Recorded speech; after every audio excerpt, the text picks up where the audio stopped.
Sesaat lagi Anda akan menyaksikan program spesial Jaksa Menyapa in association with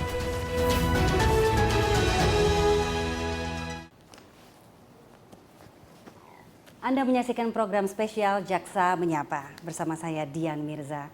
Dan program ini telah menerapkan protokol kesehatan dan kami memastikan seluruh tim telah melakukan tes swab antigen sebelum memulai acara.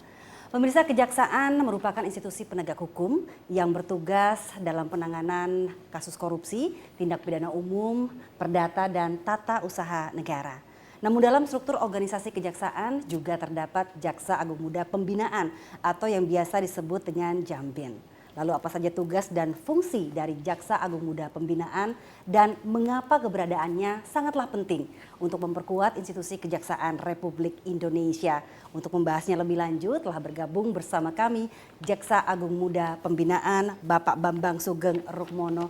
Halo Pak, apa kabar? Halo, terima kasih. Baik, alhamdulillah. Baik, sehat ya Pak ya? Ya, alhamdulillah, baik. Nah, ini mungkin bukan hanya saya Pak, tapi juga masyarakat. Mungkin banyak yang belum tahu apa sebenarnya tugas dari seorang Jaksa Agung Muda Pembinaan. Tupoksinya apa aja sih Pak Bambang? Baik, terima kasih. Memang Jaksa Agung Muda Bidang Pembinaan ini relatif tidak pernah tampil, artinya tidak pernah berhubungan langsung dengan masyarakat. Karena kita memang lebih banyak tupoksi kita ke dalam, ke internal, untuk secara umum mengurusin terkait dengan SDM. Yang pertama, tupoksi kita ini melaksanakan penyelenggaraan pengelolaan SDM. Jadi di bidang pembinaan ini kita cukup heterogen dalam pelaksanaan tupoksinya. Misalnya ya tadi yang pertama penyelenggaraan pengelolaan SDM. Itu mulai orang lahir sampai dengan meninggal, sampai kemudian juga mulai seleksi penerimaan CPNS sampai dengan pemberhentiannya. Itu merupakan tupoksi bidang pembinaan. Kemudian juga kita melaksanakan fungsi pengelolaan organisasi, di mana bentuk organisasinya seperti apa, pengembangannya bagaimana, next-nya seperti apa. Ini juga bagian dari tugas dan kewajiban kita di bidang pembinaan.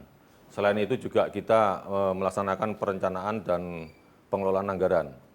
Jadi semua kegiatan yang dilaksanakan di Kejaksaan ini kita laksanakan pengelolaan anggarannya mulai dari perencanaan sampai dengan eksekusi pelaksanaan kegiatan-kegiatan dimaksud sampai dengan pertanggungjawaban keuangan nanti pada saatnya. Kemudian juga kita melaksanakan penyelenggaraan kerjasama bidang hukum. Ini baik dalam negeri maupun luar negeri, kita laksanakan itu bagian dari ya kewajiban bidang pembinaan juga gitu. Artinya kita ini cukup betul-betul heterogen, beda dengan bidang lain memang.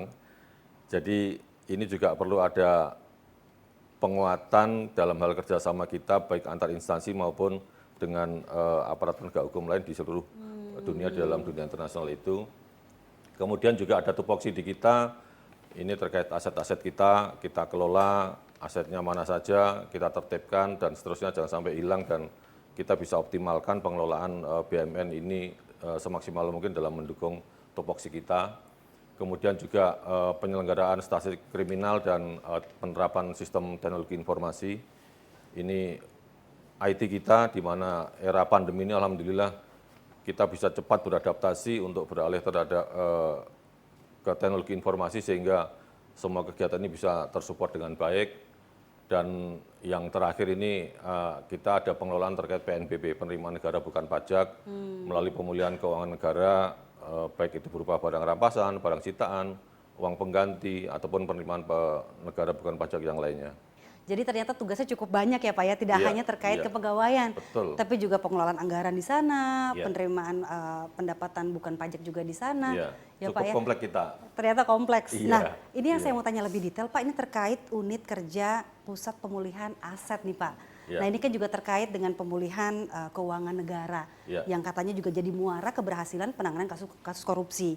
Nah tugas-tugasnya apa saja Pak di bidang pembinaan dalam pemulihan aset? Ya, baik.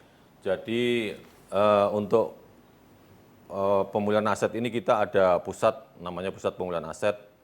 Kemudian tupoksi PPA ini sebetulnya lebih banyak supporting kepada bidang teknis secara langsung terkait baik itu pada saat penanganan perkaranya maupun pada saat penyelesaiannya. Artinya bahwa di PPA ini dia punya kewajiban untuk melakukan aset tracing, pelacakan aset. Karena kalau penanganan perkara ini dia hanya sekedar memproses perkaranya, menghukum orangnya tanpa ada upaya pengembalian keuangan negara juga tidak maksimal. Nah, ini tugas dari Pusat Pemulihan Aset ini. Salah satu tugas pemulihan aset, dia melaksanakan pertama aset tracing-nya. Kemudian dari aset tracing dia cari itu data-data di mana kekayaan baik itu mulai tersangka maupun sampai dengan terpidana nanti, kalau memang asetnya tidak ditemukan itu masih kita bisa kejar terus. Baik itu nanti untuk membayar uang penggantinya, terutama biasanya yang paling banyak itu di uang pengganti itu. Kemudian juga PPA ini juga punya kewajiban untuk mengurus benda-benda sitaan. Artinya kalau barang sitaan ini tidak dikelola dengan baik, misalnya mobil gitu disita, ditaruh begitu saja tidak dirawat, nilai ekonomi pasti akan jatuh. Demikian pula misalnya barang tidak bergerak berupa tanah, aset rumah dan seterusnya, kalau ini tidak diawasi, tidak dikelola dengan baik, bahkan bisa hilang. Nah, ini bagian dari tugas kami untuk bisa memberikan supporting terhadap bidang teknis, sehingga akhirnya pada saat ada putusan pengadilan yang tetap, misalnya kewajiban terpidana membayar uang pengganti, kita sudah punya datanya, sudah punya asetnya, kemudian bidang teknis bisa melakukan upaya paksa untuk melaksanakan putusan pengadilan di endingnya itu. Gitu. Saya tertarik Pak, tadi Bapak bilang salah satu aset yang dibina di PPA tadi adalah barang sitaan. Selain barang sitaan dan barang rampasan Pak, sumber dari pendapatan negara bukan pajak apa lagi sih Pak? Ada beberapa sumber-sumber PNBP yang lain, itu selain dari uang pengganti itu bisa di sana ada uang denda.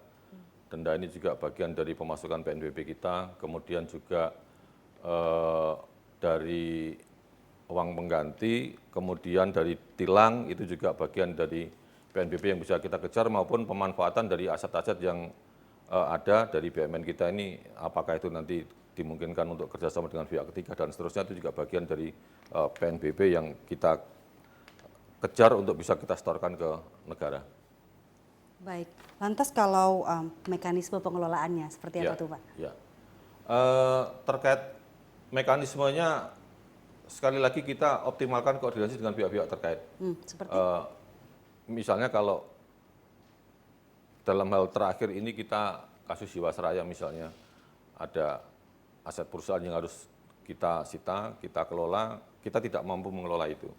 Nah, ini kita kerjasamakan dengan profesional, pihak yang independen, artinya yang bisa kita kerjasamakan, dan dalam hal ini kita kerjasama dengan BUMN untuk bisa mengelola aset itu sehingga keberlangsungan perusahaan ini dia tetap jalan.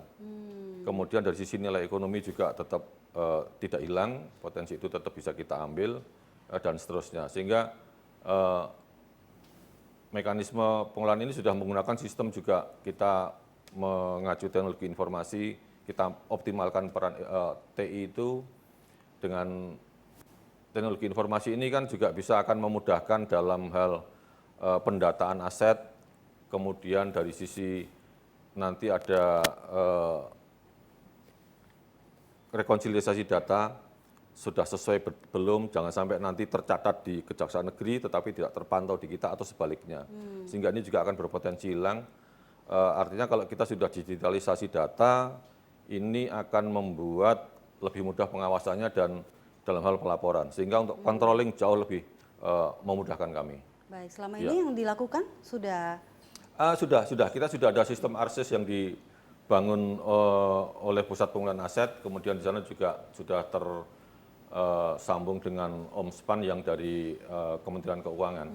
Sehingga juga dari ARSIS ini teman-teman daerah mengupdate datanya, dia perbaiki datanya, dan ini sudah langsung terkoneksi dengan Omspan dari Kementerian Keuangan, sehingga tidak dua kali kerja lagi.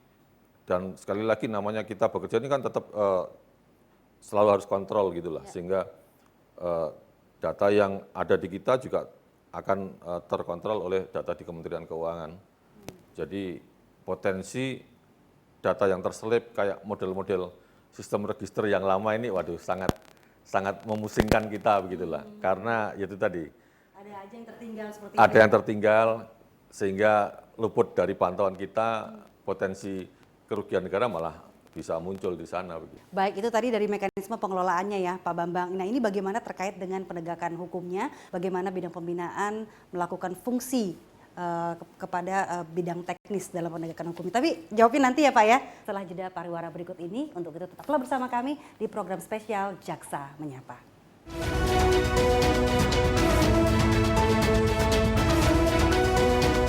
In association with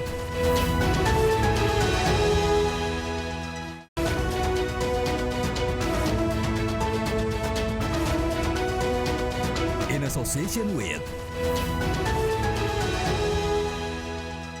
Terima kasih Anda masih bersama kami di program spesial Jaksa Menyapa. Masih dengan Jaksa Agung Muda Pembinaan, Bapak Bambang. Pak Bambang, ini terkait dengan penegakan hukumnya sendiri, bagaimana bidang pembinaan di Kejaksaan ini melaksanakan fungsinya di bidang teknis dalam penegakan hukum. Langkah-langkahnya apa aja Pak yang dilakukan?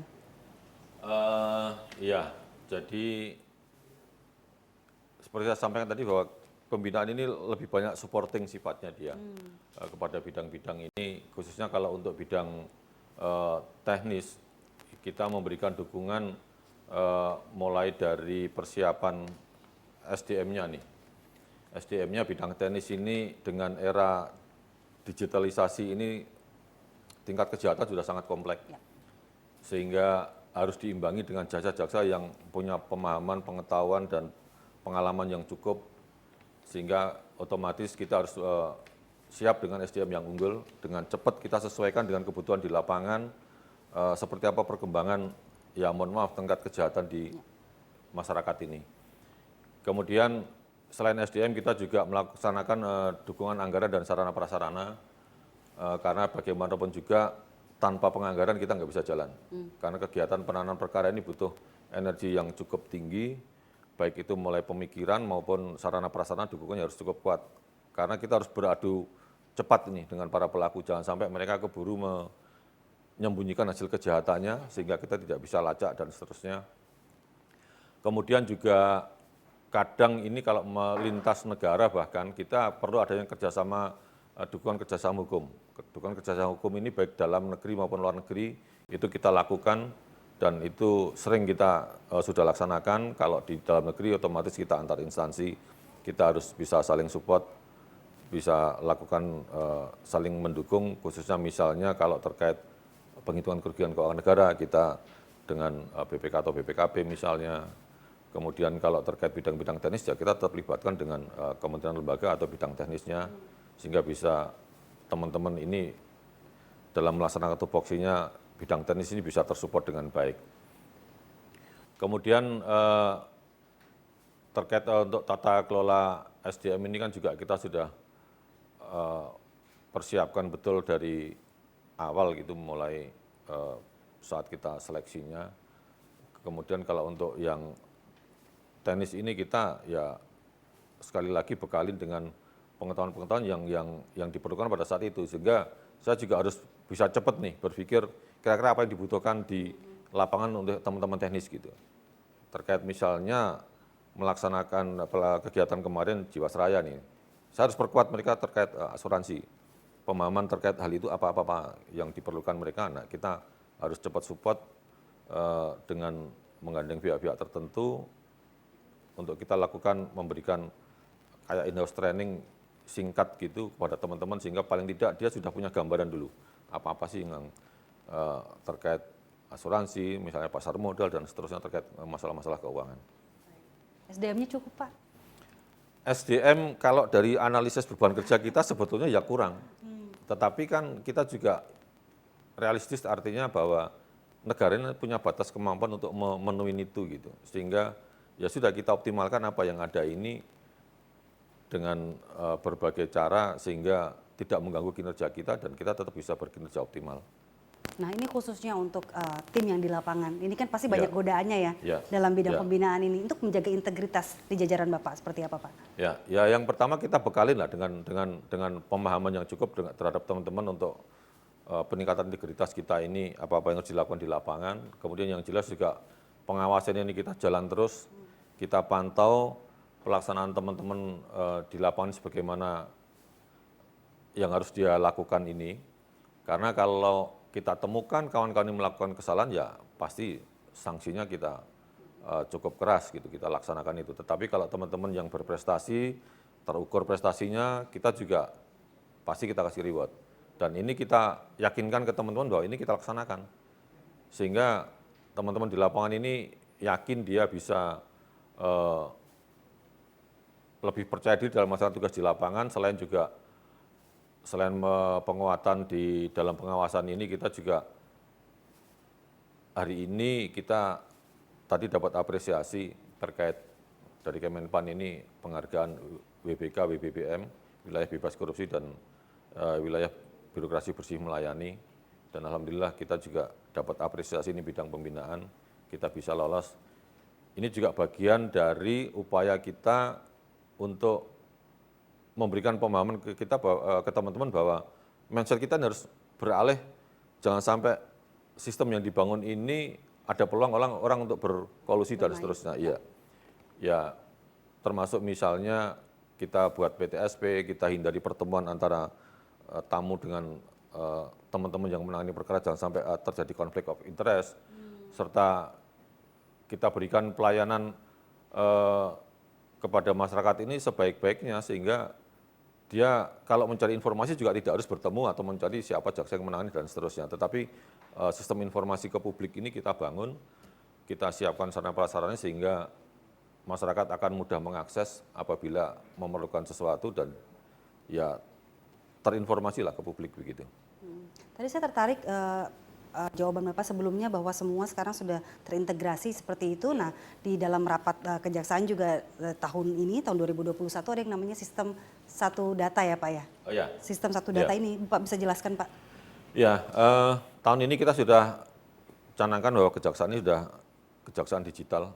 Artinya semua sistem kita sudah mulai beralih kepada digitalisasi, dan ini bagian dari komitmen kami untuk mendukung RPJMN ini Indonesia Satu Data. Jadi kita support Indonesia Satu Data ini melalui kejaksaan, kita bangun itu IT. Memang butuh proses yang cukup panjang untuk ini bisa berjalan dengan baik, karena bagaimana kita harus merubah mindset berpikir teman-teman ini, berpikir manual harus tiba-tiba berubah ke IT. Misalnya untuk persuratan, kita sudah mulai pakai namanya CPD.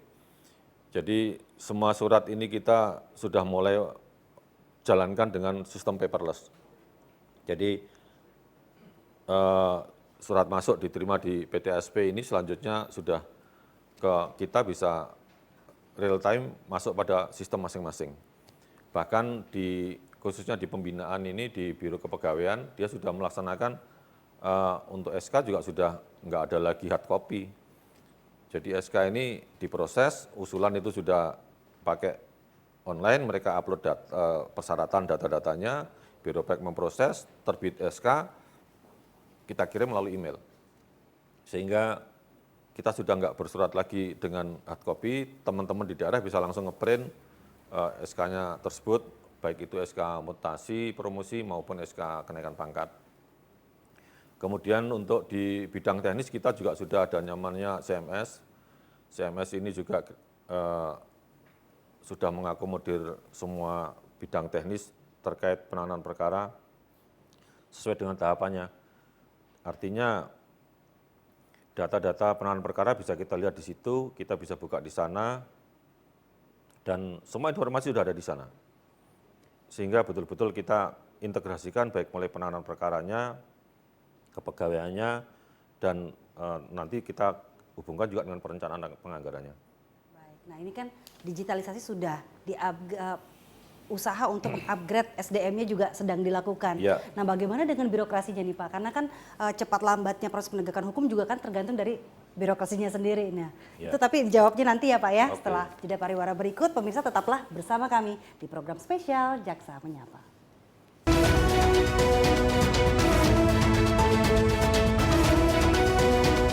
In association with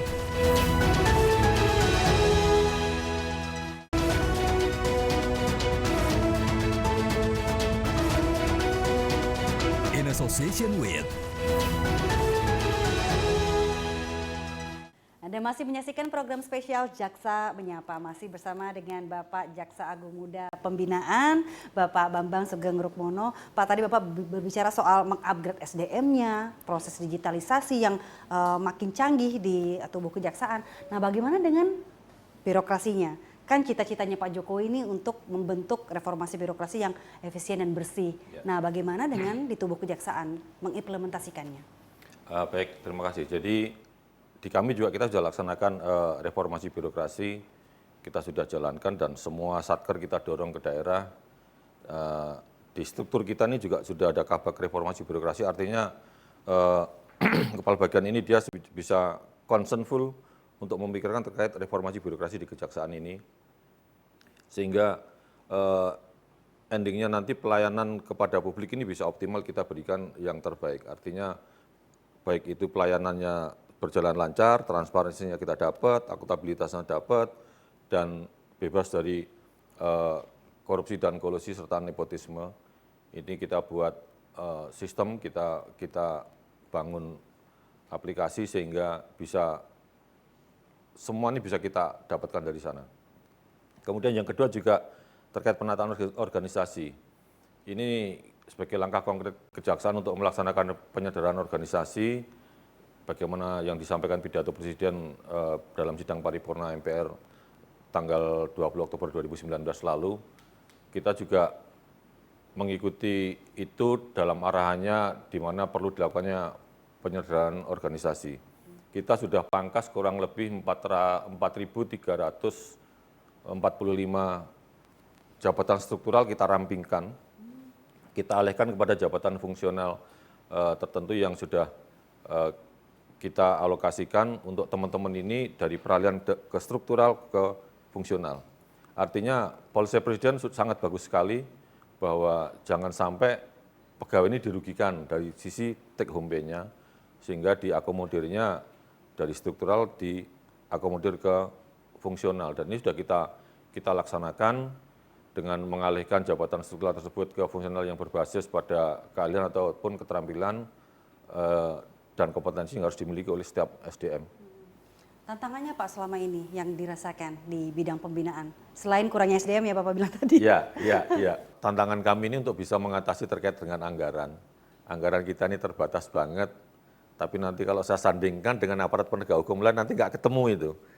Jumlahnya anggaran di kami ini berapa, di APH yang lain berapa, karena kita tahu bahwa jaksa ini posisinya sebagai sentral dalam penegakan hukum, di mana mulai proses awal perkara ini berproses, jaksa ini sudah terlibat sampai dengan akhir di pelaksanaan putusan itu. Artinya kalau aparat penegak hukum lain itu mulai penyidik, dia khusus penyidikan, kemudian di pengadilan ini berproses, dia terkait dengan proses penuntutan dan proses penghukuman saja. Tetapi jaksa ini tidak sekedar mulai penyidikan, penuntutan sampai dengan eksekusi pun kita masih ada. Artinya anggaran itu berkesinambungan cukup banyak dan mestinya ini juga bisa bisa nyambung dengan aparat penegak hukum lain. Jadi untuk anggaran ini betul-betul kita optimalkan bagaimana semua satker ini bisa terpenuhi. Konsekuensinya memang kalau ada anggaran-anggaran nggak terpakai, ya kita lakukan revisi, kita ajukan untuk bisa saling mengisi. Kemudian juga berikutnya juga pelaksanaan penerapan digitalisasi. Terkait digitalisasi ini kami juga sedang berproses, walaupun kami sudah canangkan kejaksaan digital, ini sudah berjalan, tetapi namanya IT ini kan nggak pernah berhenti dia. Dia ini harus jalan terus dan kita harus mengikuti terus perubahan IT ini, sehingga ya kita bisa mengikuti bagaimana zaman ini harus berproses begitu. Seperti kita tahu di saat pandemi, kita nggak bisa kemana-mana, tetapi proses persidangan harus berjalan. Mau nggak mau kita harus berinovasi, kita buat sidang online. Dan seterusnya ini juga masih bagian dari PR kami untuk membangun database di kepegawaiannya kah, apakah di intelijennya kah, maupun di terkait penanganan perkaranya. Kemudian juga yang berikutnya terkait dengan penyelesaian barang rampasan dan barang sitaan. Ini antara lain terkait dengan mekanisme lelangnya, penelusuran asetnya, kemudian juga yang tidak kalah pentingnya pemeliharaan barang bukti dan barang rampasan yang memerlukan biaya yang besar, energi yang besar dari kita semua, termasuk juga pembangunan gedung penyimpanan barang bukti dan barang rampasan sehingga tidak terjadi penurunan nilai ekonominya.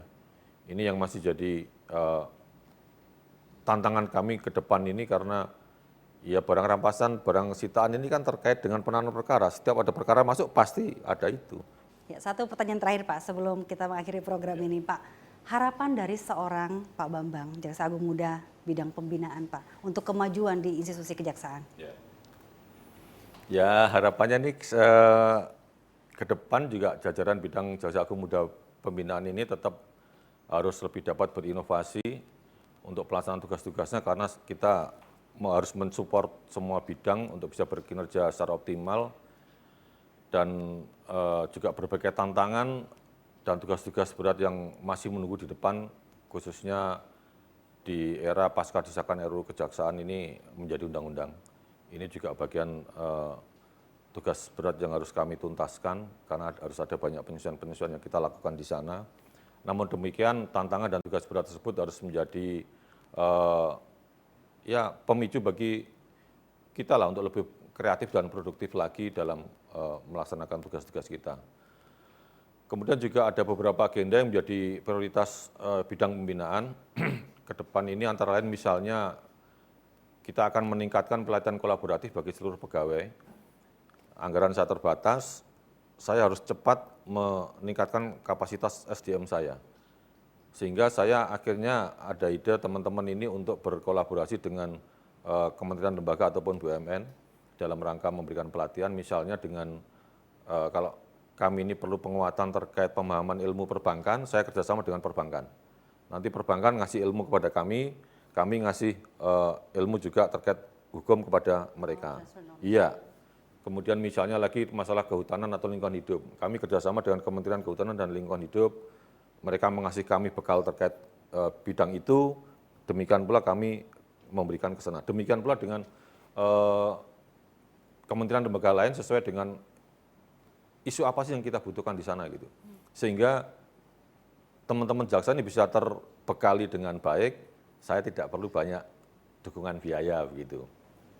Baik, terima kasih Pak Bambang Sugeng Rukmono atas kesempatannya dan semoga semua harapannya dapat terpenuhi, rencananya dapat berjalan dengan lancar. Amin, terima kasih. 30 menit sudah kami menemani Anda, tak lupa kami mengingatkan untuk terus patuhi protokol kesehatan dimanapun Anda berada. Saya Dian Mirza, pamit undur diri, terima kasih dan sampai jumpa.